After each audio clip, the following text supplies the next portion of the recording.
Next up, we have the other incumbent on the ballot, School Councilwoman Emily Lebo. So Emily, welcome. Thank you. Thank you very much. Yeah, thank you for having this. It's great that we get a chance to talk to you, and I like the format also. It's nice not to be listening to everybody's answers and then having people say, yeah, I agree with her, which frequently happens when I start to talk. So I'm really grateful for this opportunity. I think most of you probably know me. I've been around a lot. I think most people have seen my face. I've been involved with the schools for 40 years. I taught a public school teacher at Quincy High School for years. I also ran the career and technical education programs at the high school for 8 years. And actually, when I was asked to move to central office and leave Quincy High School, I realized that I really needed to be with teachers, that most of my interactions are with teachers, and that I always felt I should be supporting them. So that's when I left the district and came back and ran for school committee. So I've been involved for quite a long time.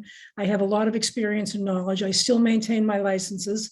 I still do consulting work with a variety of schools in Boston and on the North Shore around their vocational education programs and their interactions with the Department of Education. I'm also a nurse. I'm currently working a little bit as a nurse, and so I'm working very part-time. I have 3 sons who have bought homes in the city. They have 7 children, 6 of whom are old enough to go to school and are all enrolled in our schools, 2 in elementary, 2 in middle, and 2 in high school.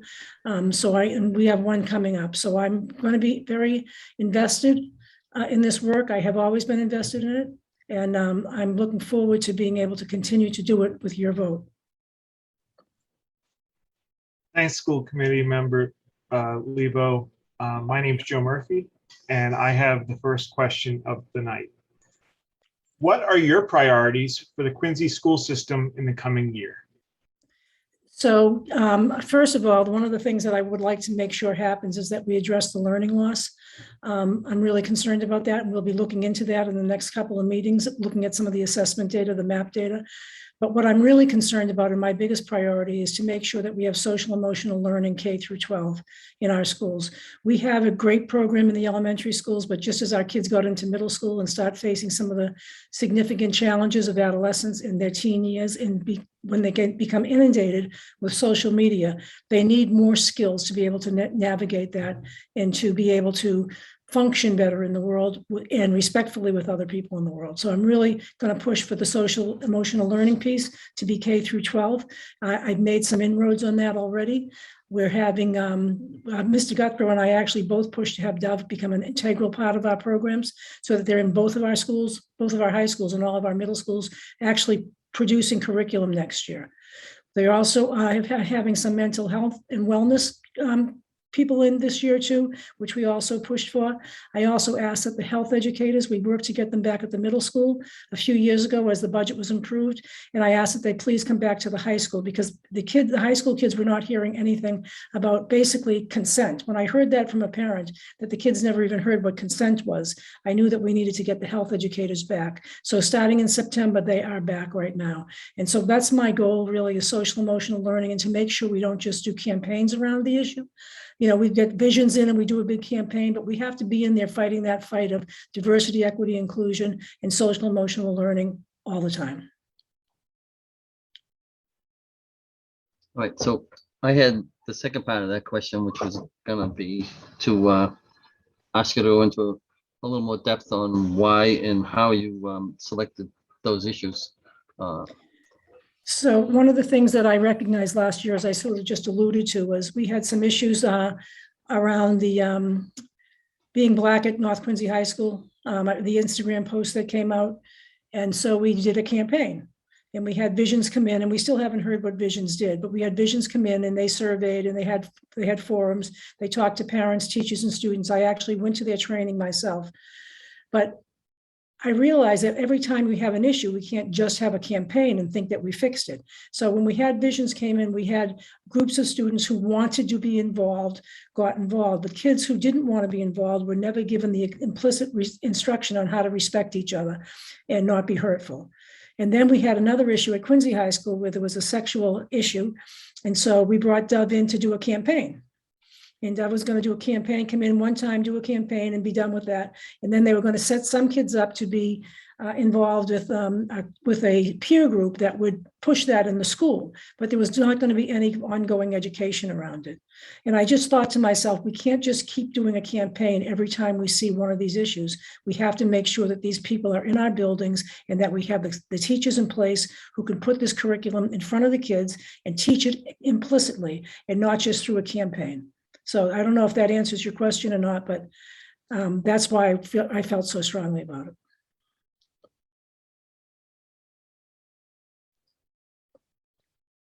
Dave, third question.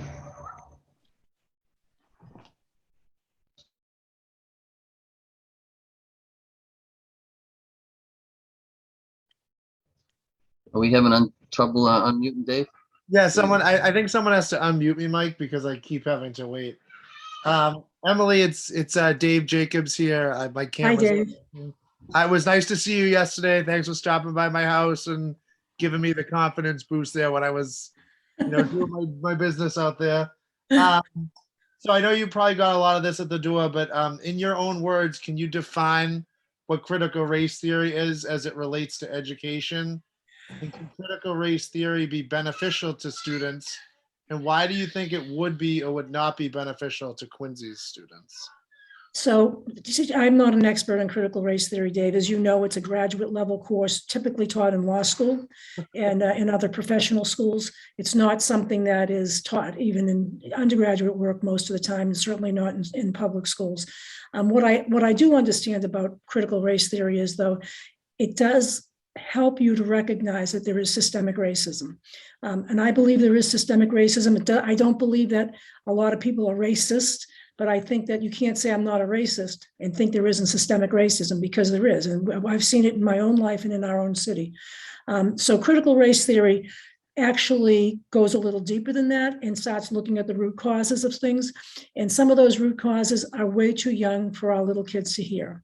So I do not believe critical race theory itself per se belongs in our elementary and middle schools and high schools. Maybe in the high school as an elective course, you could teach that if you had like an African-American studies course or something like that, it could be in there, but it's not part of the frameworks. And it's probably never going to be part of the frameworks because it's developmentally inappropriate for little kids, I believe. And that's with not knowing everything there is to know about critical race theory. I have attended a couple of webinars on it, so I would be better versed. But I do have a total commitment to equity, diversity, and inclusion and respect. And I think we need to teach that.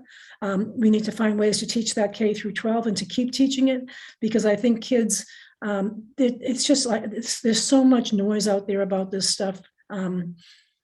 There's just so much noise out there that I think kids are being exposed to stuff. And parents too. I mean, people who have asked me about this at the doorstep really believe that there are teachers teaching this in Quincy.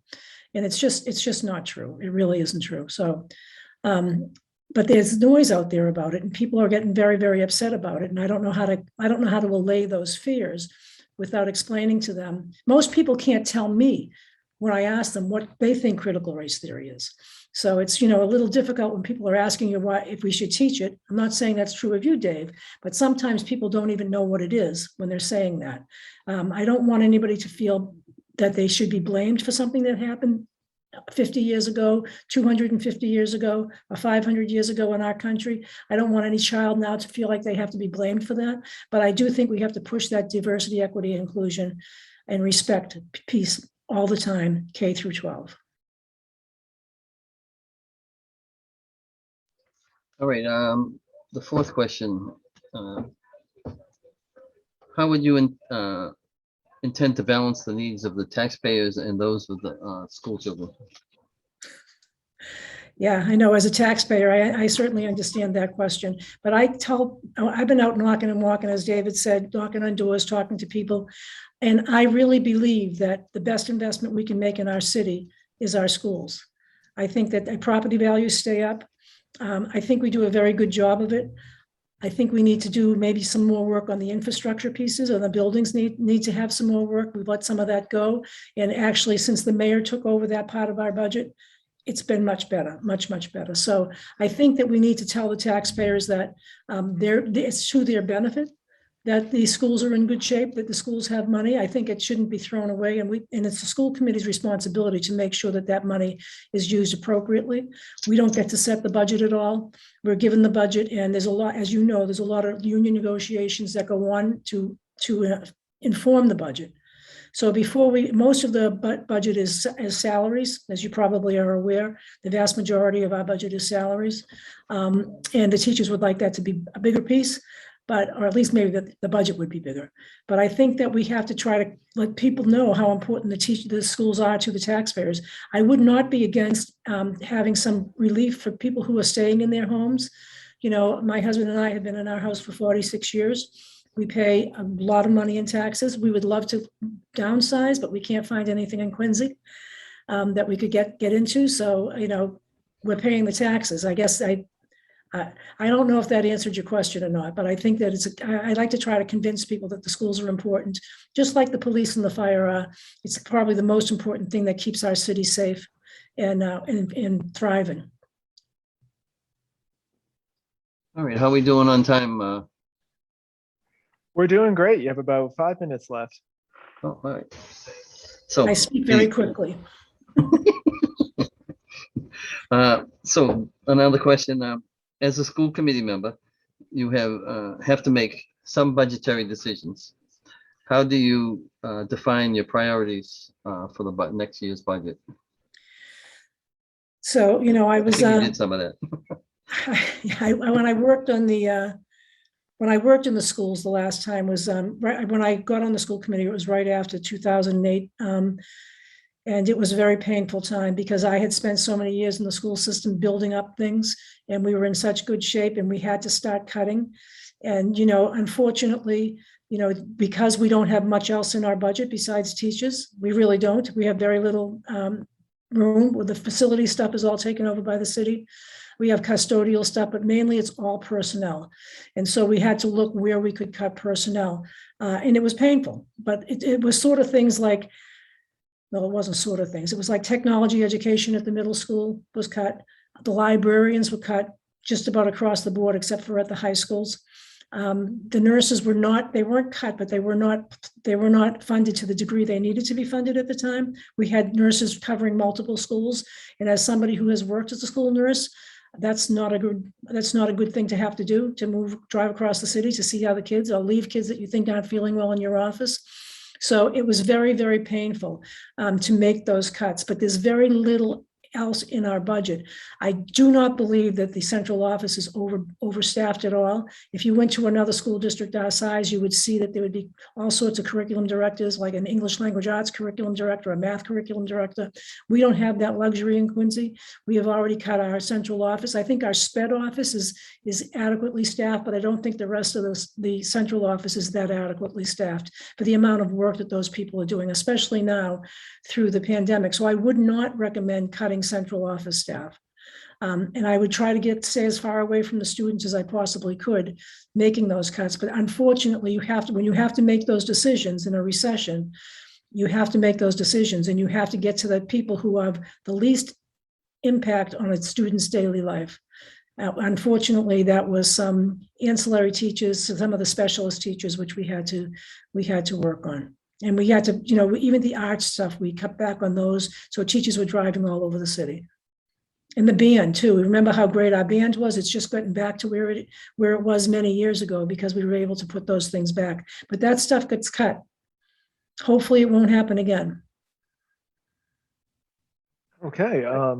In terms of time, Emily, you have just under 2 minutes. Would you like to try to answer another question very quickly, or just go to your closing statement? I'd like to try one more question. Okay. All right, I had to dig this one up because I didn't think we'd get this far, but it kind of relates to the last question. Our community supports our city workers, all workers, and their right to bargain collectively. How have you supported labor unions and their right to collective bargaining in the past? Why or why not? I have. As a matter of fact, I was a member of the QEA for 12 years. On the school committee, I've actually been in negotiations as a school committee member with the teachers in the room. And it was very, very helpful because I really had an idea of what they were going through. So it was a much better place to be in negotiating with them. But I absolutely believe every worker has the right to negotiate and that the unions have the right to represent them. Yeah, so I support that completely. I don't know if that's a good enough answer, but. It was a nice and quick one. That leaves you about a minute for your closing remarks. Okay, so I just want to say that I really think that I am the most experienced and knowledgeable person who's running. I love the work. I never, ever, ever go to a meeting that I'm not prepared for. I do all the reading I can and all the comparison I can before I get to the meeting. I really, really enjoy the work, and I'd love to continue doing it with the support of the Quincy voters. I mean, I really respect their opinions, and I've been listening. I have really been listening so much since the pandemic started to parents and students. We've surveyed students about lots of things, and I just love the work. So hopefully I'll get a chance to continue it. Thank you. That was School Committee woman Emily Lebo. Emily, thank you so much for joining us. Thank you. Good night.